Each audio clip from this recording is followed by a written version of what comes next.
So welcome everybody, nice to see you all here today. Thanks for coming along. And today I want to share with you my ideas about the Trecena of Kame. And Kame, when we look at it, Kame really is about death. Like it literally kind of means death, yeah? And of course that sounds pretty scary, it sounds pretty spooky. We're wondering what the heck's going to happen. If it hasn't happened already, what's this next Trecena got in store for us? Well, it's also about transformation. I like to think of Kame as being what we could call the alchemy of the soul. That's what it's about. It's about moving up a level. We've been through the Trecena of Ajmaq, where we found our inner light, where we found our divine self, where we found our inner hero, yeah? Then we went through the Trecena of Aj, where we got tested. Our strength got tested. Great, you found your inner hero, and then in the last 13 days, all of this stuff comes up and says, right, okay, what are you going to do with it? How are you going to stand up in your community? Where's your strength from that inner hero? We're now going to transform it. And then after the Trecena of Kame, we'll go into the Trecena of Kawok, where we're reborn. And so you see it kind of like it follows this pattern as we go through each of these Trecenas. And so Kame is really, it's going to help us to face our fears. It's going to make us face our fears, whether we want to or not. It's about challenges. When the hero twins go into the underworld to face the Lord's Kame, they eventually, having evaded the traps several times, they eventually go into this point where they know that the only way through is to face the ultimate fear. In their case, it's the fear of death itself. They jump into the flaming pit and then they're resurrected. Now, how many kind of like movies, books, or whatever have we seen that kind of thing? They just they fall into something and then the hand appears as they climb back out again and suddenly they're super powered or whatever. And that's about this. That's about going through this ultimate challenge, facing something that you really fear, going for something really tough in order to take your soul through the alchemy to take you into the rebirth. Okay, so it's all about going up a level. Going up a level is what we're here to do, right? So, whilst it might be scary, whilst there might hold some fears in there, it's very much about that. Now, Kame is also about our ancestors. Kame is about the dead, and it's about our connection with the ancestors. And one of the things that we have to remember when we're facing our fears is that our ancestors are here to help us. The people that we love, the loved ones that are no longer in this realm, they're all around us all the time. They're all ready to help out when we're facing our fears. So this is what we have to understand as well. And when we can do that, of course, then we can overcome our fears, and that takes us to the rebirth. Okay? So, of course, Trecena of Kame is going to begin on 1 Kame. So 1 being novelty. Kame could be challenges, could be fears and that kind of thing. So it's literally kind of like setting out on a new journey to overcome maybe a new fear, maybe something you kind of like thought, yeah, I think I'll have a go at that. I've always thought that was something that might be great to do. Why don't we go and do it? And so, like, what did I hear? I heard earlier today, the gold lies just outside the comfort zone, right? And so Kame is all about pushing outside that comfort zone to face those fears, because that's where it lies. So maybe there's something that you always thought you were going to try, something you've been a little bit scared of trying or something like that. 1 Kame is a great day to do it. It's the beginning of that trial, but it's also the beginning of the alchemy, the beginning of the evolution. And so from 1 Kame, we're then going to go into 2 Keej. So Keej, the spiritual leader, Keej, the wilderness, these mountains, these trees all around us. This place is Keej, okay? And when we walk in the mountains, we get strength from it. And we connect to the plants, where we connect to nature, we're strengthened by it. And that's what we're here to do. That's why we all come here and hopefully kind of like get some interesting messages and hopefully kind of like understand things a bit better. But we also have to understand that sometimes we think we get very, very strong, and sometimes we might become stubborn with stuff. Okay? That's like the shadow side of Keej. Now the number 2 is about duality. And so if we said there was light and shadow or whatever, we could say that 2 Keej could be very much about making your choice, understanding where to be determined and where you're being stubborn.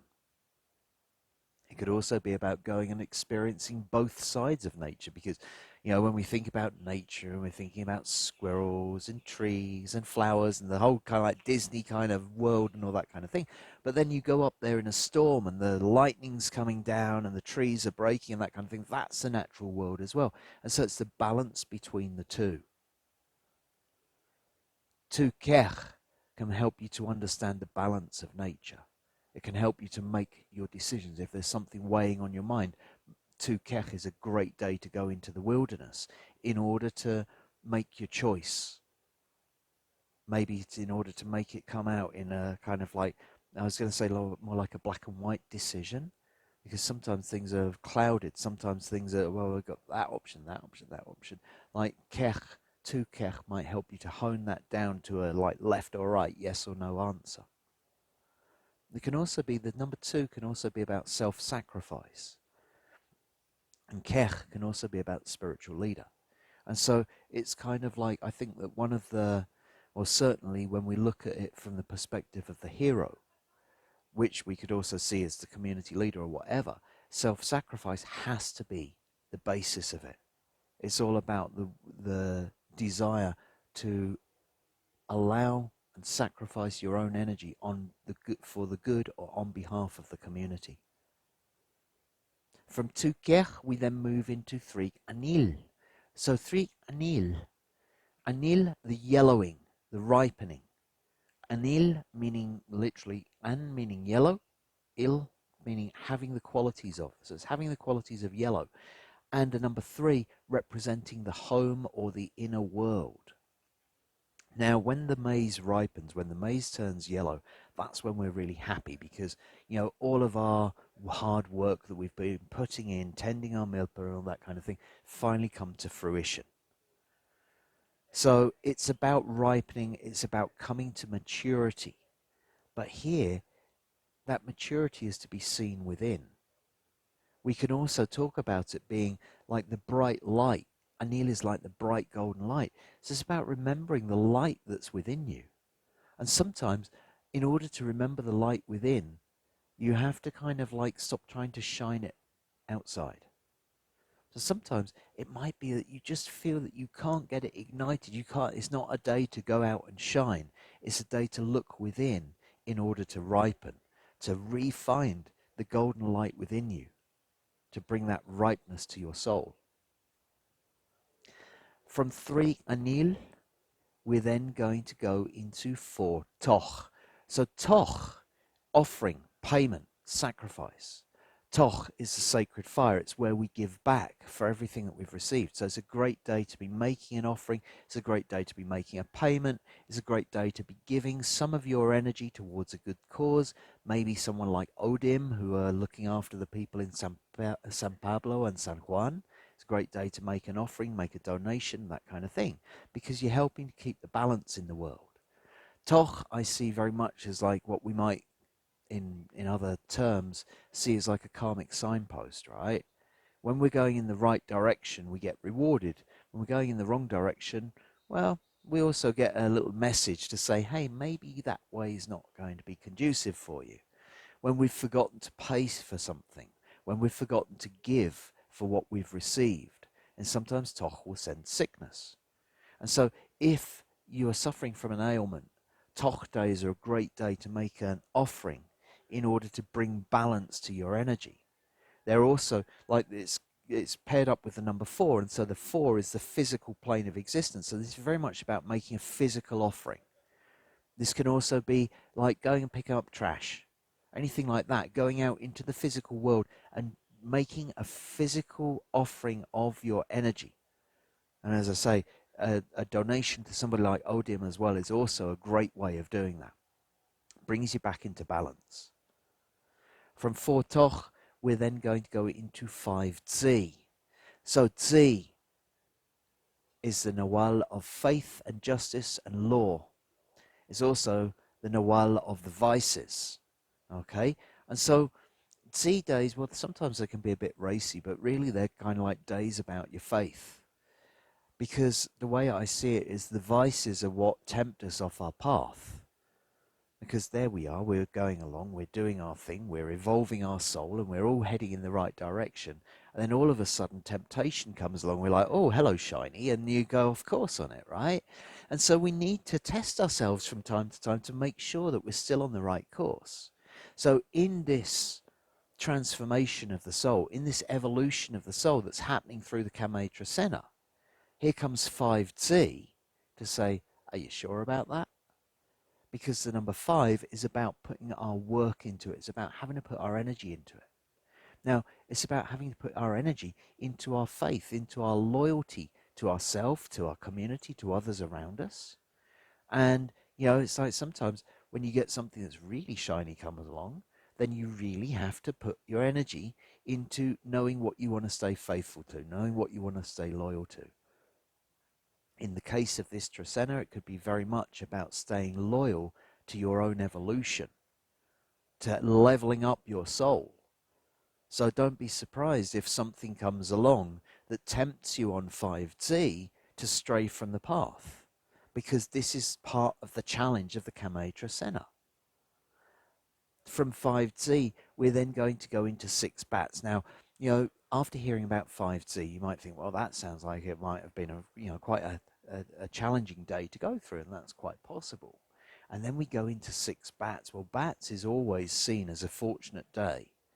Bats is about weaving, it's about creativity, it's about bringing beauty into the world in whatever shape or form we do it. Writers weave words, musicians weave notes, artists weave colours. We're all weaving in one way or another in our creativity. And for me, what I see as bats is like the hand of the divine in this world that's creating beautiful art around us. This is kind of like, rather than being gardeners of the world, we're also artists of the world, making this world a more beautiful place. Now, when we come to the number 6, we're getting to the middle of the Trecena. We're getting to the balance point of the Trecena. And that number 6 represents, for me, it's like the physical plane with the heart of the sky and the heart of the earth feeding into it. So it's pulling on the divine masculine and divine feminine and bringing it into the physical plane. So it's something which is being manifested into the physical, but it's coming from the divine. Now, when you connect that with the Nawal of the creative genius, this is such an excellent day for any creative project that you're doing. It's almost as if, like, what you want to manifest into this world, the beauty, the art that you want to manifest into this world, is divinely inspired on 6 bats. And so whatever you're doing, writing, music, poetry, art, however you work with it, that's the day to get your beauty out into the world, because it's like going to be really enhanced by that number 6. From 6 bats, we're then going to move into 7 Now, 7 a couple of years ago, 7 was our year lord. Okay, and I talked about it rather a lot, and I had a very interesting experience the first time that I ever went to El Mirador, which is I climbed up La Danta, the biggest pyramid there, one of the biggest pyramids in the world by volume anyway. And I realized that I'd read about that journey back in 1994, and I climbed that pyramid in 2016. It had taken me 22 years to climb a pyramid. Okay, it is in the middle of nowhere. But I realized that the 7 is the top of the pyramid, and is the road. So it's the road to the top of the pyramid. It's the end of the road. It's literally the end of the quest, the final journey, right? And so you come to the end of the road. But when I was standing on top of La Danta, you know what I could see? I could see El Tintal, I could see La Florida, and I could see Nakbay. I could see these other pyramids pointing up above the tree canopy. Now, the top of the pyramid surely has to be the best option, right? That's the goal that you want to go to. So I was shown very clear choices as to where I might go next from the end of the road. So this is what I'd say about 7 It's about bringing something to its final conclusion, coming to the end of the road with something. but also being shown the choices for your next journey. Okay, so it's to be aware that that's it. You know, it's like at some point in the Kame Trecena, we have to come to the end of the road. It's death, right? You can't transform into something new if you're still something old. So 7 is like coming to that conclusion. From 7 we then go into 8 Now, we're just coming out, we're finishing on this day 13 Kan, we're finishing the Ach Trecena. And of course, in the following Trecena, the Kame Trecena, we go through 8 the celebration. 8 is always the ceremonial day. 8 is about wholeness. It's incorporation. Wholeness is incorporation, right? It's like we've incorporated all of those values in. Ach, the spinal column. Everybody sits up straight when we say that, right? Ach is about standing up tall, being brave, standing up within your community and doing the right thing to ensure harmony within your community. So 8 could be seen as a celebration of our community leaders. It could be seen as a great day to make ceremony in order to ensure harmony within the community.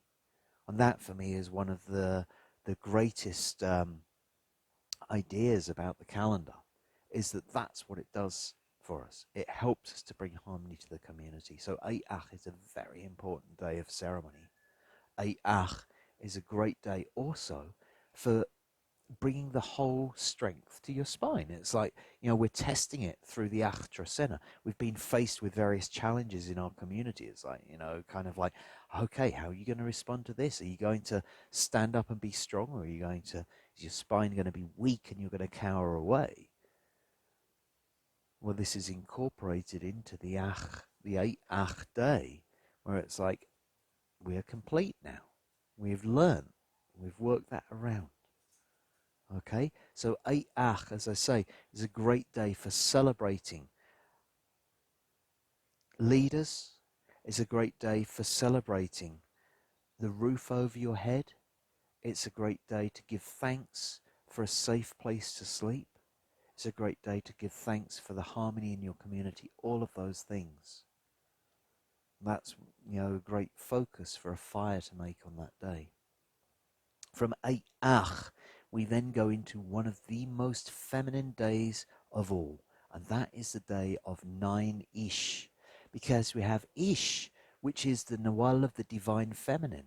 We have Ish, which is the Nawal of Mother Earth herself, combined with the number 9, which is the number of the divine feminine. And so it's like, you know, it's the most feminine day. If there was ever an Earth Day to be celebrated, 9 Ish would be it. 9 has a very, very strong connection with women because it is the number of lunations that we spend in the womb of our mothers, and so it's also the number of life. Ish can be seen as both the connection with the Mother Earth, it is the connection with the sacred, with the altars and the shrines, the sacred within us, the sacred around us. It's a day to be looking after Mother Earth. It's a day to be working, you know, kind of like finding our place in life within Mother Earth. Now, I'd also say that Ish, in some ways, could be seen as connected with magic because it is what we work at the altars and shrines. It's how we talk to Mother Earth through the altars and shrines, and she responds. Now, you know, we could see it as being something just a call and response kind of thing, or some people might see it as magic, as the manifestation kind of thing. So 9 Ish is kind of like really also looking at it from the point of view of the divine feminine. It's also very much looking at it. It's like the manifestation, and particularly women bringing that in.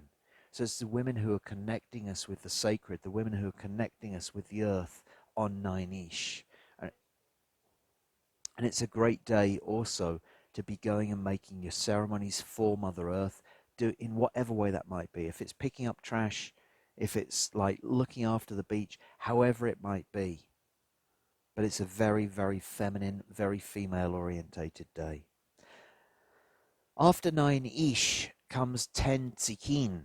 So Tzikin is the visionary. Tzikin is the bird. Tzikin is about prosperity and thriving. And I'm not talking about bank accounts, okay? That might be a secondary effect, but everything has to thrive first. Our environment has to thrive, then we can thrive and our children can thrive. Okay? So Tzikin gives you the vision to help that to happen.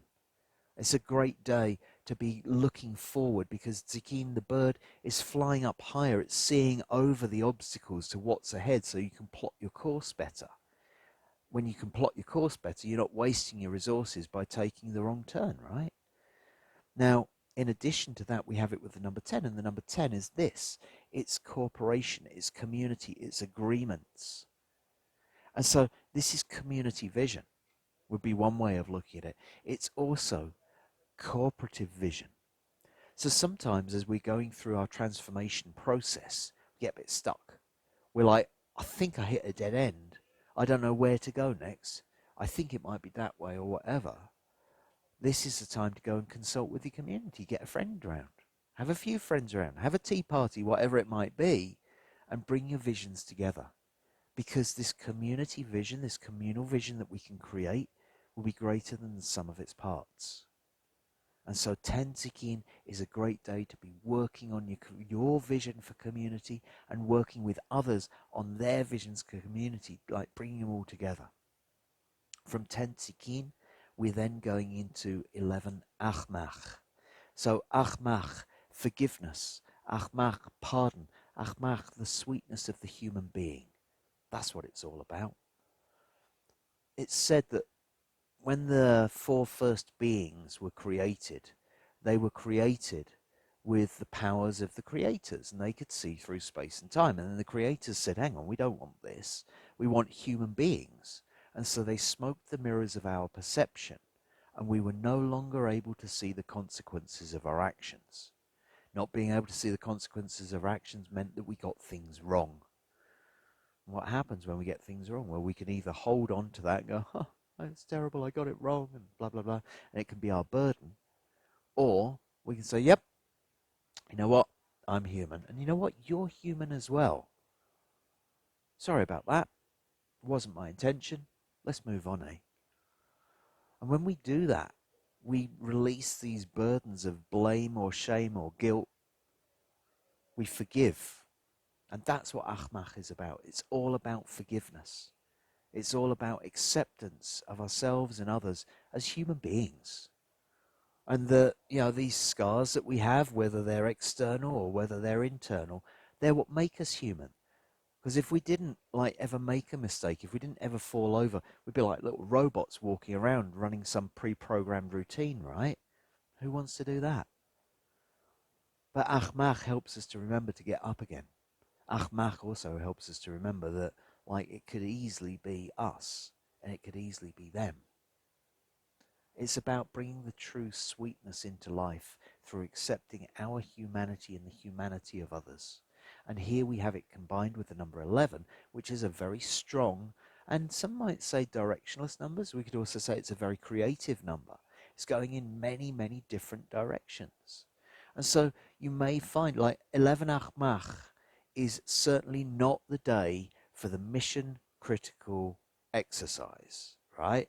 11 Ajmaq is a day to enjoy all the different facets of being a human, to allow that to be. Because Ajmaq, even if you say, well, it's an Ajmaq day, so I'm going to be really careful about what I do, and I'm going to dot every I, I'm going to cross every T, well, you've got to remember that everybody else out there might not realize it's an Ajmaq day. So even the best laid plans that you've made might not go according to plan because other people are also experiencing the Ajmaq energy. So it's a day to enjoy being a human, to accept what comes to you with a smile and with sweetness in your heart. Okay? So we then move into 12 Noch. So here's where the idea starts to come together, because Noch is all about the information that we carry, whether we call it knowledge, whether we call it ideas, all of this kind of thing. I see it coming from the left hemisphere of the brain. It can be very logical. It's all about the information that we've got stored and all that kind of thing. And it's combined with the number 12, and the number 12 represents all of our life experience.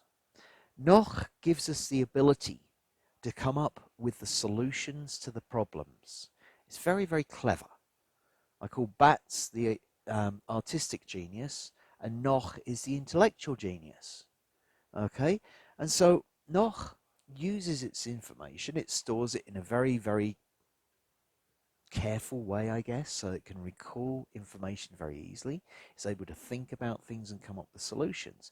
Here, on the 12 Noch, it's suggesting that the solutions come from your life experiences. You know, we've got all of that trivia floating around in our head. That stuff that we learned when we were 16 years old, or we got into this book or that book or whatever it was, and we're like, oh, that was fun. And we kind of forget about it for years. And then along comes 12 Knock, and we're faced with a situation. Maybe it's a situation that's going to help us to transform. We're faced with the final problem. We can draw on the information from years ago, from our past experience, in order to find the solution and move forward. And what are we moving forwards into? We're moving forward into 13 Tijax, a very, very powerful day. Tijax is the obsidian blade. It represents the warrior and it represents the healer. It represents cutting away that which no longer serves you. It can also represent sacrifice, I suppose. And of course, this is the end of the Kame Trecena, right? And so it's like finally facing that sharp blade, that sharp dagger. And it's combined with the number 13, which is the number which represents spirit, the number which represents the ancestors. Now, that's one way of looking at it. Another way of looking at it is as the surgeon.